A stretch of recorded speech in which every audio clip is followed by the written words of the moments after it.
Pasti kalau dua ini oke, akan ditambahkan, akan dilapangkan, akan diberikan, dan lain sebagainya.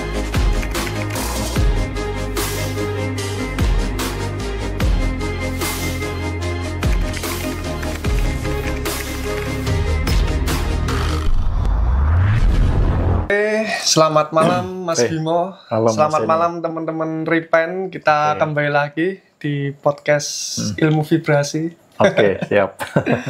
Ini Mas Bimo, di pembahasan kemarin kan kita baru mengenalkan konsep baru ya, Ripen ini, dan banyak dari teman-teman YT, teman-teman TikTok juga antusiasnya banyak sekali dan masih penasaran nih dengan konsep Ripen nih, nanti bakal dilanjutkan seperti apa, keilmuannya nanti seperti apa, perbedaannya dengan yang hip-hop kemarin. Oh, hip-hop. Iya, jadi Ripen ini sebenarnya kita lebih sederhanakan lagi sih, lebih simpelkan lagi, karena dalam kehidupan ini kalau nggak hitam ya putih, kalau nggak atas ya bawah gitu kan, kalau nggak minus ya plus begitu kan. Nah, otomatis ketika mau masuk ke dalam kondisi Ripen berarti bagaimana melepaskan kondisi yang tidak membuat orang ini Ripen gitu. Jadi ketika kondisi yang menghambat Ripen dilepaskan, otomatis mereka berada di sana. Jadi nanti fokusnya sepanjang hari, sepanjang aktivitas adalah menjaga diri, disiplin, melepas. Karena kemarin saya juga ada pertanyaan juga, Mas Bimo, gimana cara menjaga, mempertahankan vibrasi di power? Nah itu kadang orang kayak merasa harus ada effort gitu ya, mempertahankan vibrasi di power. Padahal dengan disiplin melepaskan vibrasi force, otomatis di power. Gitu. Jadi ibarat kata nih, gimana cara mempertahankan tetap sehat? Nah, asal tidak mengkonsumsi makanan yang membuat sakit, otomatis berpotensi sehat. Gitu. Jadi Ripen ini sebenarnya nanti konsepnya lebih simpel. Kita lebih tahu benang merahnya kehidupan secara lebih simpel gitu. Dalam konsep Ripen ini dikatakan harusnya lebih mudah ya dari keilmuan-keilmuan sebelumnya ya Mas ya. Apa sih yang membuat banyak orang tuh tidak mencapai titik Ripen ini Mas? Titik di level tertinggi ini kan otomatisnya mudah karena SK kehidupan kita kan seharusnya berlimpah kan Mas ya. Kenapa tidak semua orang mencapai titik itu secara alami Mas? Oke, jadi yang pertama letak yang paling dasar itu kesadaran bahwa mereka tidak merasa bahwa seharusnya kehidupan itu berlimpah. Mereka tidak tahu sehingga tidak sadar. Itu berapa banyak orang yang tidak tahu bahwa itu sudah ditetapkan gitu. Oh ternyata saya ditetapkannya adalah berlimpah. Ini belum tentu semua orang tahu. Nah kalau nggak tahu, akhirnya Pak, mereka nggak berada di sana. Itu bagaimana mau berada di suatu tempat ketika tidak tahu tempat itu. Iya. Gitu. Padahal kita seharusnya sedari dilahirkan tuh sudah memiliki kondisi Ripen itu ya, di mana segala sesuatunya sudah diatur oleh semesta ya. Cuma kita sendiri yang mungkin membatasi diri kita ya. Betul. Karena tidak tahu, akhirnya mereka berada di mana batasan itu diciptakan. Gitu. Jadi rata-rata orang punya mindset kan gini, kelimpahan itu harus ditarik. Bagaimana cara menarik kelimpahan, bagaimana cara menarik keberuntungan gitu. Seolah-olah itu adalah hal di luar diri yang perlu diupayakan. Gitu kan. Artinya kan bisa mengejar, bisa menarik, bisa mencari gitu. Dan itu secara mindset pemahaman itu adalah hal di luar diri. Padahal kelimpahan itu sudah ada sepaket saat diciptakan. Nah, pemahaman ini adalah bagaimana kembali kepada SK-nya itu. Jadi kalau kembali itu berarti apa? Melepaskan hal-hal yang membuat tidak di sana. Beda dengan menarik, sama kayak tadi, mempertahankan vibrasi force. Beda dengan melepas vibrasi force-nya gitu, bukan mempertahankan vibrasi power ngoyonya, bukan bagaimana saya menciptakan vibrasi power, bukan begitu, tapi ketika mampu melepas vibrasi force, maka ada di power gitu. Di vibrasi power itu. Nah, ketika bisa melepas batasan-batasan mental kekurangan, maka masuklah ke dalam kelimpahan yang itu sudah ada. Gitu. Jadi yang membuat orang tidak sampai di sana karena mereka masih mempertahankan. Yang membatasi masih dijaga, masih dipelihara gitu. Tapi bukannya dalam pelajaran-pelajaran tentang law of attraction, dari definisinya aja law of attraction, hukum ketertarikan, hukum tarik-menarik. Di situ diajarkan bahwasanya dengan menggunakan kekuatan pikiran dan kekuatan perasaan kita menarik sesuatu hal di luar diri kita, Mas. Seperti uang, rezeki, kelimpahan. Nah, apa perbedaan ajaran-ajaran law of attraction ini dengan konsep repent ini, Mas? Iya, konsep repent dan loa. Jadi kalau loa itu masih kebanyakan menggunakannya adalah keinginannya ego. Keinginan ego. Keinginan ego. Dan rata-rata orang yang praktek loa belum berhasil karena mereka hanya fokus memancarkan keinginan. Apa yang dipenginkan. Secara ego. Dirinya pengen apa? Pengen rumah kah? Pengen apakah gitu. Nah, kalau repent ini semua itu sudah disediakan. Itu loh, bumi dan segala isinya. Penciptaan itu kan bumi dan segala isinya sudah diciptakan dulu. Baru manusia kan. Nah, berarti itu sudah ada. Itu tinggal manusia mau nggak berada di sana. Kondisi itu. Di kondisi itu. Jadi repent itu lebih kepada masuk pada kondisi di mana mekanisme semesta yang melayani. Seperti itu. itu ya. Jadi bukan lagi effortnya tuh nggak akan terlalu banyak. Tapi kok tiba-tiba ada peluang masuk, tiba-tiba ada rezeki tak terduga, tiba-tiba karena kodratnya. Jadi kita kembali kepada takdir kehidupan. Gitu. Oke. Nah, kemarin tuh ada komentar menarik, Mas, dari temen YT. Saya bacakan dari Yusudarso 5764. Jika berasumsi SK manusia diciptakan berkelimpahan, bagaimana dengan ayat yang isinya Allah memberikan kelapangan rezeki bagi sebagian orang dan menyempitkan bagi yang lainnya? Gimana ini, Mas, kalau relate dengan SK awal manusia? Ya, jadi kehendaknya atau ketetapannya SK-nya itu kan memang semua manusia itu diciptakan berlimpah. Nah, lalu tadi ada kehendaknya juga ada yang disempitkan. Nah, di situ pasti ada faktor di balik sebelum itu. Kenapa disempitkan?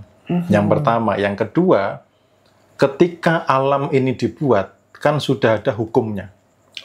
Yang tertulis. Mau tabur tuai, mau apa, kalau orang begini akan begini, dan lain sebagainya.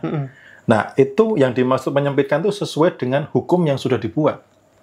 Gitu. Jadi kalau orang tidak menjalankan perintahnya dan lain sebagainya, ya melawan hukum-hukum itu, otomatis dia akan berada sesuai dengan ketetapan hukum itu. Kayak gitu. Berarti bukan berarti Tuhan ini jahat sama pilih kasih ya, Mas, kan? Pilih kasih, satunya disempitkan. Nah, ada banyak fenomena di luar sana bahwasanya kita melihat itu orangnya, mohon maaf, suka minum-minum, suka main perempuan, bahkan mungkin suka judi, suka mencuri, tapi malah dibikin kaya seolah-olah sama Allah dilapangkan rezekinya. Terus kebalikannya, ada orang-orang yang sudah beribadah, sudah mungkin wiridan, meditasi, mengupayakan segala cara, malah justru kok sempit ini rezekinya. Iya. Karena memang ada beberapa mispersepsi ya. Rezeki itu apa, kelimpahan itu apa. Makanya beberapa hari terakhir ini saya ada dorongan kuat untuk menjabarkan ini. Apa itu kelimpahan, apa itu rezeki, termasuk tadi juga nanti salah satunya adalah apatis yang tadi saya upload di TikTok itu karena kok akhir-akhir ini ada dorongan kuat untuk membahas itu ya gitu. Karena ada salah persepsi kelimpahan rezeki itu selalu orang hanya diukurnya dari uang. Gitu. Padahal rezeki dan kelimpahan itu bukan hanya soal uang terlihat. Bukan berarti uang nggak penting ya. Tapi nanti teman-teman kalau simak sampai clear nanti akan tahu yang dimaksud apa sih kelimpahan dan rezeki itu. Dalam konsep repent ini, Mas, fokus utamanya tuh di kelimpahan itu ya. Yeah. Ada beberapa hal yang bisa dijabarkan, Mas. Kelimpahan yang dimaksud di sini apa? Oke, jadi rezeki dan kelimpahan ya, rezeki yang berlimpah gitu. Nah, kelimpahan itu apa? Kelimpahan itu ada 3 aspek sebenarnya. Gitu. Yang pertama ada dari sisi materi, yang kedua dari sisi emosional, yang ketiga adalah dari sisi spiritual. Oh, spiritual juga. Jadi yang namanya berlimpah itu ada 3 aspek itu. Kalau kita hanya melihat dari sisi uang saja, itu nggak bijak. Gitu. Karena banyak orang di mana titik punya uang banyak, tapi sebenarnya dia tidak berkelimpahan secara 3 aspek itu. Apakah dia bahagia? Apakah keluarganya harmonis? Apakah anaknya juga baik-baik saja dan lain sebagainya? Termasuk contoh misalkan orang yang dugem, orang yang party gitu. Itu kan yang terlihat pada saat dugem party mereka happy enjoy. Tapi pada saat mereka menderita susah tidur, saat mereka sakau, saat mereka dengan kondisi nggak bisa tenang dan lain sebagainya, lalu jauh dengannya, itu apakah itu kelimpahan gitu? Nah, makanya dari pen ini nanti mengarahnya kepada ketiga ini seimbang. Jadi tidak hanya dari sisi harta. Gitu. Nanti sisi harta itu justru malah saya amati, itu sebenarnya efek samping. Oh, efek samping aja. Efek samping dari tarapan emosional ini, vibrasinya yang berlimpah, di vibrasi power. Kalau spiritual yang berlimpah itu gimana? Spiritual yang berlimpah itu adalah dekat dengannya, dengan sang sumber rezeki.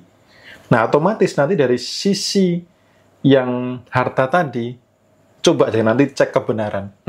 Pasti kalau 2 ini oke, akan ditambahkan, akan dilapangkan, akan diberikan, dan lain sebagainya. Ya, harta juga otomatis akan semakin meningkat ya secara harta. Tapi banyak orang yang justru terjebak seolah-olah itu harus hartanya dulu. Gitu. Padahal harta itu di beberapa yang tertulis di ketetapannya itu ditambahkan, dilimpahkan, diberi efek dari setelah 2 hal itu. Nah, kenapa enggak 2 hal itu diupayakan supaya efek samping si harta ini mengikuti dan cenderung awet. Gitu. Tadi yang 2 tadi apa Mas? Spiritual sama emosi. Emosi. Emosi itu getaran rasa, emosi itu energy in motion, vibrasi. Itu. Jadi kalau vibrasi force ini adalah kekurangan, vibrasi power itu ya kelimpahan. Nah, kalau sisi spiritual dekat dengan sang sumber kehidupan itu namanya kelimpahan. Kalau jauh dari sang sumber kehidupan itu berarti kekurangan. Termasuk misal sudah berdoa, sudah beribadah tapi masih khawatir, apakah kelimpahan? Bukan. Karena masih khawatir ya. Khawatir itu kekurangan. Khawatir itu karena apa? Rasa tidak percaya kepadanya. Kalau sudah percaya, kenapa khawatir? Ya. Gitu. Okay. Kalau berdoa masih khawatir, lalu apa fungsinya doa? Berdoa kepada orang atau kepada sosok yang tidak dipercayai. Buat apa berdoa ya? Iya, harusnya kalau berdoa itu diawali dari rasa yakin dan percaya tanpa khawatir. Gitu.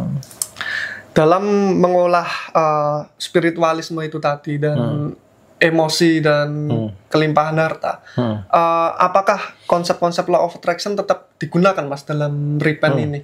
Ya, karena saya yakin teman-teman pemirsa di YT dan di TikTok ini pasti punya basic keilmuan, karena rata-rata orang yang mengenal ilmu vibrasi itu mesti belajar dari bukunya The Secret, buku-buku dari luar negeri, The Law of Attraction, pasti punya basic itu, baru mengenal konsep-konsep vibrasi ini. Itu gimana Mas? Ya, pada akhirnya law of attraction sebenarnya tetap dipakai. Hanya saja bedanya kalau sudah di repent itu punya rasa yang lunak bahwa tidak harus semuanya itu kehendak ego.